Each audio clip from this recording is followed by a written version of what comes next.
Fatigué des disputes à répétition avec sa femme, ce chef va tout simplement la faire cuire dans son restaurant. Aujourd'hui, je vais vous raconter la terrible histoire de David et de Don Viens. Les faits remontent à 2009. À l'époque, David est chef et possède son propre restaurant, le Lomita, en Californie. David et Don Viens sont mariés depuis des années. David a une fille d'un précédent mariage qui se prénomme Jacqueline. Et même si le couple semble très heureux, dans leur vie privée, c'est totalement l'inverse. Je vous plante un peu le décor. Dawn est une alcoolique et en plus de ça, elle est complètement accro à la cocaïne. Est-ce que c'est bon pour vous? Et la drogue, c'est un milieu que David connaît très bien parce qu'en 2025, il a déjà une condamnation pour vente de marijuana. Et je vous jure que l'excuse qu'il a donnée aux inspecteurs était lunaire.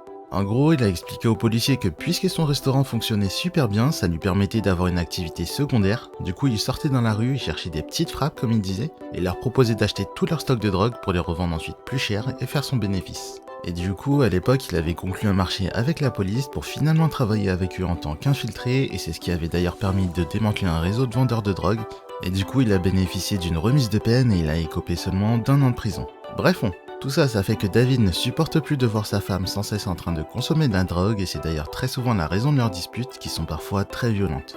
Le 18 octobre 2009, au domicile familial, Dawn est complètement bourré et drogué, et une violente dispute avec David va éclater alors qu'il rentre tout juste du travail.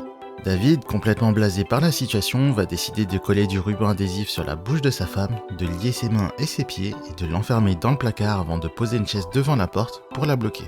Ensuite, il va prendre un somnifère pour s'endormir et à son réveil, il va aller voir Dawn. Sauf qu'il va retrouver sa femme morte, noyée dans son propre vomi. D'ailleurs, plus tard, il racontera qu'il a tout essayé pour la réanimer, mais c'était trop tard, le pire avait été commis.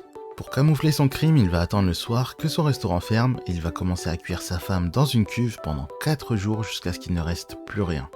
Pendant des semaines, il va raconter aux gens que Dawn l'a quitté et qu'elle avait besoin de s'isoler pour faire le point sur leur relation et qu'elle est peut-être même partie faire une cure de désintoxication. Il va parfois même prendre le téléphone de Dawn pour écrire des messages à ses amis pour leur dire que tout va bien, qu'elle a juste décidé d'aller loin de David. Et d'ailleurs, il va pas perdre de temps et il va en profiter pour se mettre en couple avec une serveuse de son restaurant.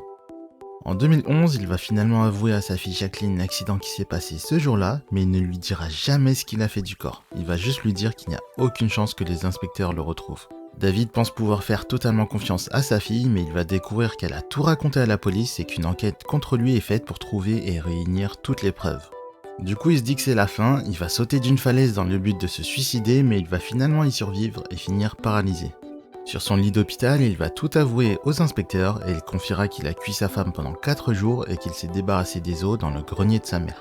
À sa sortie d'hôpital, il sera forcé d'assister à son procès en chaise roulante, procès qui durera d'ailleurs 6 jours et au cours duquel il sera reconnu coupable de meurtre au second degré et condamné à une peine de 15 ans de prison. Allez, j'espère que la vidéo vous a plu. Comme d'habitude, pour me soutenir, n'oubliez pas de liker, commenter et partager la vidéo et bien sûr de vous abonner. Moi je vous dis à bientôt. Ciao.